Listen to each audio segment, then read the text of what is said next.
अगली बार इसको हम सीधे ही 100 जिम करके जाएंगे, अगली बार करके जाएंगे। ये सुनिश्चित आपको करना है, ये सुनिश्चित आपको करना है कि अगर सुविधा दी है तो उसका पूरा उपयोग कीजिए, ताकि हम भी अगली बार और दुगना से ज्यादा देने का काम करें। ऐसा हम हर संभव प्रयास करेंगे।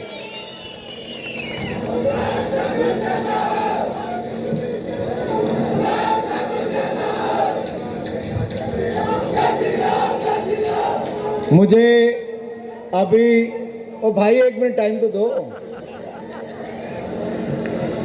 मंच से हंसराज जी कह रहे थे हिमाचल का छोकरा, कपूर साहब ने कहा कम उम्र में केंद्रीय मंत्री बन गया, पठानिया जी ने आकर कह दिया कि बहुत ऊर्जावान मंत्री। मैं इतना ही कहूंगा कि राज्य हमारा छोटा हो सकता है, हिमाचल जनसंख्या के आधार पर छोटा राज्य हो सकता है, लेकिन उपलब्धियों में हिमाचल प्रदेश बड़े बड़े राज्यों को पीछे छोड़ देता है।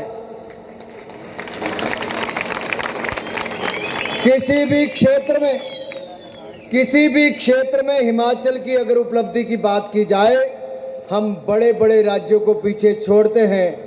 तो मैं यही कहूंगा, कम उम्र में कैबिनेट मंत्री बना हूं, उम्र पर मत जाना। मैं विश्वास दिलाता हूं, काम बड़े कर कर ही आऊंगा, इस बात का विश्वास दिलाने वाला हूं।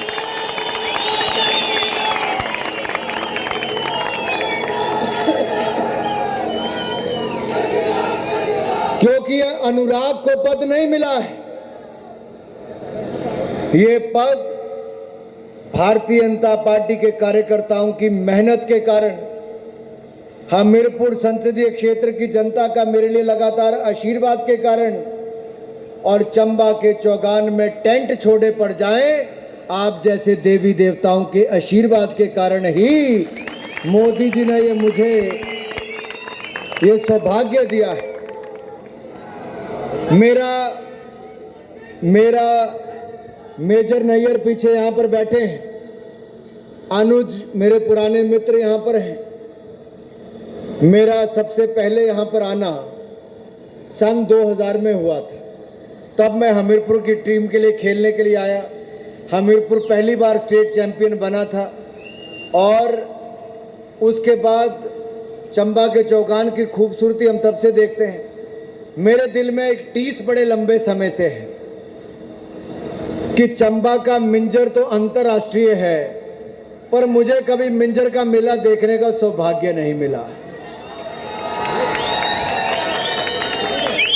लेकिन इस बार में आप बुलाएं ना बुलाएं, मैं ये सुनिश्चित कर रहा हूं,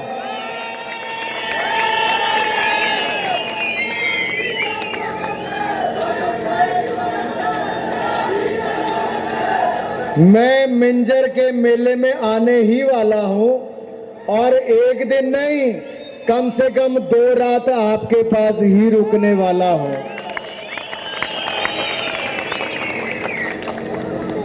आखिरकार चंबा को किस लिए जाना जाता है?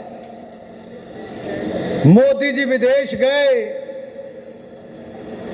तो चंबा के रुमाल को, तो कहीं चंबा के थाल को अंतर्राष्ट्रीय पहचान दिलाने का काम भी नरेंद्र मोदी जी ने करने का काम किया है। आपने देखा, जब मैं खेल मंत्री बना, भारत के ओलंपिक्स के खिलाड़ी और पैरालंपिक्स के खिलाड़ी जब विदेश से ओलंपिक मेडल जीत कर आ रहे थे, जब ओलंपिक्स और पैरालंपिक्स की मेडल जीत कर आ रहे थे, और सब मेरे घर पर आए, मैंने उनका सम्मान किया, तो हिमाचल की टोपी, तो कहीं चंबा का थाल उन ओलंपिक के विजेताओं को देने का काम हमने वहां पर किया था। और हमारा सबका प्रयास ये होना चाहिए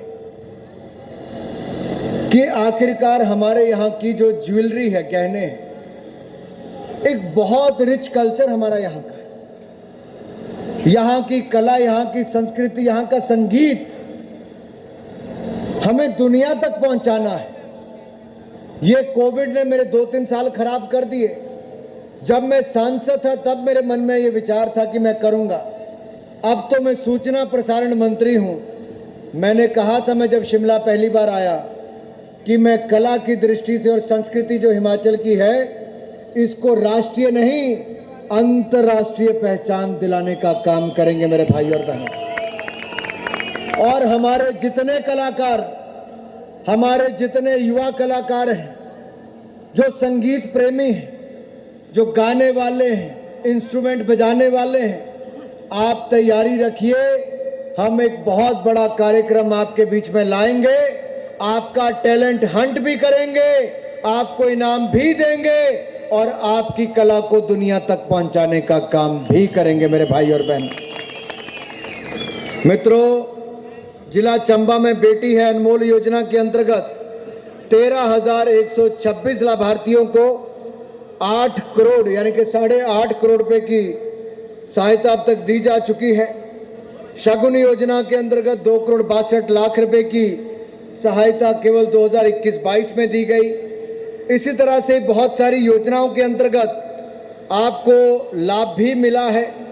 मैं सारी उन योजनाओं में नहीं जाऊंगा, लेकिन इतना जरूर कहूंगा, कॉर्पोरेट सोशल रिस्पॉन्सिबिलिटी के अंतर्गत भी हमारी जितनी पन बिजली परियोजनाएं लगी, चाहे वो NHPC का चमेरा 1, 2, 3 हो। कपूर साहब ने कहा कि पन बिजली परियोजनाएं, धूमल जी ने उनको बहुत बड़ा बल दिया। बिजली और सड़कों के लिए जिस तरह से धूमल जी ने सड़कों का जाल पूरे हिमाचल प्रदेश में बिछाया, उसी तरह से ही बिजली परियोजनाओं को लेकर, पानी तो बहता था पहले, हम लोग मात्र 700-800 मेगावाट बिजली पैदा करते थे। हम 11,000 मेगावाट बिजली पैदा करने की क्षमता भारतीय जनता पार्टी की सरकार के कारण कर पाए।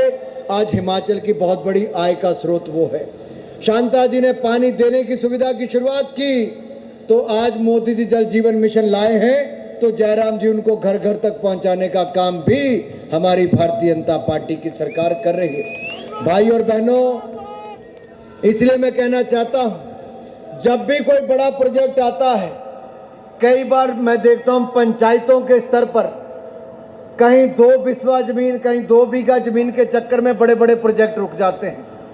कृपया करके हिमाचल प्रदेश के विकास पर लगाम ना लगे। इन्हीं कंपनियों ने पिछले कुछ वर्षों में सैकड़ों करोड़ रुपया जनता के विकास के प्रति खर्च किया, चाहे वो MRI स्कैन या CT स्कैन की हो, या बाकी मशीनें हेल्थ केयर के सेक्टर में हो, ऑटो एनालाइजर हो, एक्सरे मशीन हो, आंगनवाड़ी भवन हो, तोल मशीन हो, जेनसेट हो, ऐसे बहुत सारे कार्यक्रम, प्रसूति केंद्र हो, मोबाइल मेडिकल यूनिट हो, बेबी किट्स हो, ऐसे बहुत सारे इन्होंने शव वाहन से लेकर ऑक्सीजन कॉन्सेंट्रेटर तक देने का काम किया है। अगर हमारे पर यहाँ पर बड़े बड़े प्रोजेक्ट आएंगे, तभी रोजगार स्वरोजगार के अवसर मिलेंगे। रूरल इलेक्ट्रिफिकेशन कॉरपोरेशन ने 3 करोड़ 27 लाख रुपए की लागत से 19 स्कूलों में साइंटिफिक लैब बनाने का काम किया है। ऐसे बहुत सारे काम हमारे यहाँ पर हुए हैं। इसलिए मेरा आपसे निवेदन रहेगा, हम अपनी ओर से कोई कमी ना छोड़ें, ताकि हम अपने चंबा का चहुमुखी विकास कर सकें। चंबा का रुमाल हो, थाल हो, संगीत हो, और चंबा के और जो हमारे सांस्कृतिक विरासत है, उसको भी हमें आगे लेकर जाना है। मेरा DC साहब आपसे अनुरोध रहेगा, हेरिटेज बिल्डिंग्स हमारे चंबा में बहुत सारी होंगी। क्या उन हेरिटेज बिल्डिंग्स का और जो कुछ नए ऐसी चीजें पिछले कुछ वर्षों में बनी हैं, क्या चंबा आने वाले हमारे जो बाहर के टूरिस्ट हैं, उनको हम सेल्फ हेल्प ग्रुप, जो स्वयं सहायता समूह हैं, हम उनको दिखाने का, एक हेरिटेज वॉक खड़ी करने का, ताकि वो हेरिटेज वॉक करें।